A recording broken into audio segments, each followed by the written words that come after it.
British উপনিবেশ। আমরা কিভাবে ব্রিটিশ উপনিবেশ মনে রাখতে পারি? পৃথিবীতে ব্রিটিশ উপনিবেশ আছে এরকম দেশের সংখ্যা প্রায় 60-এর কাছাকাছি হবে। এবং আমরা জানি পৃথিবীতে ব্রিটিশ উপনিবেশভুক্ত দেশগুলোর জোটের নাম কমনওয়েলথ অব নেশনস। সুতরাং ব্রিটিশ উপনিবেশগুলো মনে রাখার জন্য আমাদের সহজে একটা টেকনিক মনে রাখতে পারি, সেটি হচ্ছে ক্রিকেট দিয়ে। আচ্ছা, ক্রিকেট সেটা আবার কিভাবে ব্রিটিশ উপনিবেশ মনে রাখা যায় একটু বলে রাখি। যে আমরা জানি যে ক্রিকেট খেলার জন্ম কোন দেশে? আচ্ছা, ক্রিকেটের জন্ম হচ্ছে ইংল্যান্ডে। তাহলে ইংল্যান্ড মানে এরা জাতিতে কি? ব্রিটিশ। তার মানে এই ইংল্যান্ড এবং ইংল্যান্ডের পার্শ্ববর্তী যে 4টি প্রদেশ, এই 4টি প্রদেশ ছাড়াও পৃথিবীতে যারা হচ্ছে ব্রিটিশ উপনিবেশ ছিল তারা হচ্ছে এক কথায় সবাই ক্রিকেট খেলে এবং এরাই হচ্ছে সবাই ব্রিটিশ উপনিবেশ। এখন বলে রাখি যে পৃথিবীতে এই ব্রিটিশ উপনিবেশের বাইরে কোনো দেশ ক্রিকেট খেলে না। পরীক্ষা যদি আসে নিচের কোনটি ব্রিটিশ উপনিবেশ অথবা নিচের দেশটি কার উপনিবেশ ছিল, তাহলে এই ধরনের প্রশ্ন আসলে আমরা একটু ভালো করে দেখব দেশটি ক্রিকেট খেলে কি না। এখন পৃথিবীতে ক্রিকেট খেলে এরকম দেশগুলো কারা যারা ব্রিটিশ উপনিবেশ ছিল? তাহলে আমরা প্রথমে যে দেশটি আসবো সেটি হচ্ছে, দেখেন, বৃহত্তম রাষ্ট্র অস্ট্রেলিয়া। আচ্ছা, তাহলে অস্ট্রেলিয়া কার উপনিবেশ ছিল? এটি হচ্ছে ব্রিটিশ উপনিবেশ ছিল। এখন অস্ট্রেলিয়া 5 বার বিশ্বকাপে চ্যাম্পিয়ন। বুঝতেই পারছেন ক্রিকেটের সব থেকে বেশি চ্যাম্পিয়ন দেশ কোনটা? এই অস্ট্রেলিয়া। আচ্ছা, অস্ট্রেলিয়ার পরে পার্শ্ববর্তী দেশ নিউজিল্যান্ড ক্রিকেট খেলে কিনা? হ্যাঁ, খেলে। সুতরাং এটি ব্রিটিশ উপনিবেশ। আচ্ছা, তারপরে হচ্ছে পাপুয়া নিউগিনি ক্রিকেট খেলে? হ্যাঁ, খেলে। সুতরাং এটা কি উপনিবেশ? ব্রিটিশ উপনিবেশ। আচ্ছা, এরপরে আসি আমরা ফিজি ক্রিকেট খেলে এবং এটা ব্রিটিশ উপনিবেশ। তারপরে আমরা আসবো হচ্ছে কোনটা? Solomon island. এই সলোমন আইল্যান্ড ব্রিটিশ উপনিবেশ এবং এটি হচ্ছে ব্রিটিশ কমনওয়েলথের সদস্য, অতএব এটা ব্রিটিশ উপনিবেশ। আচ্ছা, এরপর হচ্ছে ওশেনিয়ান অঞ্চলে 8টি দেশ আছে টুভ্যালু। এই টুভ্যালু কিন্তু ব্রিটিশ উপনিবেশ। এরপরে আপনার আরো একাধিক ওশেনিয়ান ছোট ছোট দেশ আছে যেগুলো হচ্ছে ক্রিকেট খেলে এবং এরা হচ্ছে ব্রিটিশ উপনিবেশ। এবার একটু আসি আমরা যেখানে আছি বাংলাদেশ সহ আর পার্শ্ববর্তী দেশগুলোর অবস্থা কি? আচ্ছা, বাংলাদেশ ক্রিকেট খেলে না? তাহলে বাংলাদেশ কার উপনিবেশ ছিল? ব্রিটিশ উপনিবেশ। আচ্ছা, বাংলাদেশের পরে দেখি আমরা পার্শ্ববর্তী দেশ ভারত।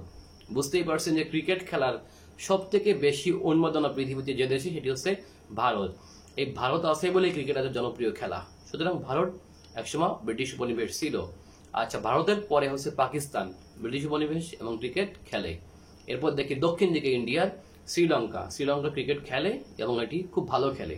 সুতরাং এটি ব্রিটিশ উপনিবেশ। আচ্ছা, এরপরে এর বাইরেও আছে এই অঞ্চলের আফগানিস্তানও ক্রিকেট খেলে, অতএব আফগানিস্তান একসময় ব্রিটিশ উপনিবেশ ছিল। আচ্ছা, এরপর দেখি আমরা মালদ্বীপসও কিন্তু ক্রিকেট খেলে এবং এটি খুব বেশি ভালো না খেললেও বাট খেলে। আচ্ছা, নেপালের বিষয়টা আসি। নেপালের বিষয়টা কিন্তু একটু ভিন্ন। নেপাল সরাসরি ব্রিটিশ উপনিবেশ ছিল না, সুতরাং এটা কমনওয়েলথের সদস্য না। বাট কমনওয়েলথের সদস্য না হলেও এটা কিন্তু অল্প ক্রিকেট খেলে এবং খেলে বলে এটা ব্রিটিশ উপনিবেশ না, বাট এটি একসময় ব্রিটিশদের দ্বারা শাসিত হতো একটু ভিন্ন উপায়ে। এখানকার রাজারা হচ্ছে প্রতিরক্ষার জন্য এই ব্রিটেনের উপর ডিপেন্ড করতো, সুতরাং এটা খেলে। আচ্ছা, এবার একটু আসি আমরা এই অঞ্চল থেকে একটু দূরে যাই, দক্ষিণ পূর্ব এশিয়ার দিকে খেয়াল করেন। দক্ষিণ পূর্ব এশিয়ায় কোন কোন দেশ ক্রিকেট খেলে? আচ্ছা, আমরা জানি মালয়েশিয়া খেলে, মালয়েশিয়ায় বেশ কিছু খেলাও হয়েছে। সুতরাং মালয়েশিয়া ব্রিটিশ উপনিবেশ। পার্শ্ববর্তী সিঙ্গাপুর ব্রিটিশ উপনিবেশ, সুতরাং এটা ক্রিকেট খেলে। আচ্ছা, ব্রুনেই ক্রিকেট খেলে, অতএব এটা ব্রিটিশ উপনিবেশ। এখন একটু আসবো আমরা বিশাল রাষ্ট্র চায়না কিন্তু ক্রিকেট খেলে না, বাট চায়নার দক্ষিণ দিকে যে ছোট্ট একটি অংশ আছে নাম হচ্ছে হংকং। এই হংকংও কিন্তু ক্রিকেট খেলে। দেখেন খেলে কিভাবে, এরা ভারত এবং পাকিস্তানি প্লেয়ার নিয়ে ওই দেশে হচ্ছে খেলায়। দেখছেন, তাহলে চীন না খেললেও হংকং খেলে। কেন হংকং খেলে? কারণ হংকং ব্রিটিশ উপনিবেশ একসময় ছিল। আচ্ছা, এবার আমরা আসবো একটা আফ্রিকার দিকে খেয়াল করে দেখেন। আফ্রিকার যে বৃহৎ রাষ্ট্রটি দক্ষিণ দিকে অবস্থিত নাম হচ্ছে দক্ষিণ আফ্রিকা এবং দক্ষিণ আফ্রিকা ক্লাসিক ক্রিকেট খুব ভালো খেলে। সুতরাং এই দক্ষিণ আফ্রিকা কিন্তু একসময় কার উপনিবেশ ছিল? ব্রিটিশ উপনিবেশ ছিল। এখনো ব্রিটেনের সাদা মানুষগুলো এই দক্ষিণ আফ্রিকায় আছে। আচ্ছা, এবার আমরা দক্ষিণ আফ্রিকা থেকে একটু উপরের দিকে যাই। এই যে দেখেন ম্যাপে যদি যাই, এটা ম্যাপ, এটা যদি বিশ্বের মানচিত্র হয় তাহলে এইটা সাউথ আফ্রিকা। এই সাউথ আফ্রিকার উপরের দিকে গেলে হচ্ছে জিম্বাবুয়ে। দেখছেন খেয়াল করে? তাহলে এই জিম্বাবুয়ে একসময় কার উপনিবেশ ছিল? ব্রিটিশ উপনিবেশ। ওকে, এবার আসবো আমরা জিম্বাবুয়ের পাশে। দেখেন একটু উপরের দিকে যাই, এইদিকে আসি আমরা। এই যে রাষ্ট্রটি দেখতে পাচ্ছি এটার নাম হচ্ছে কেনিয়া।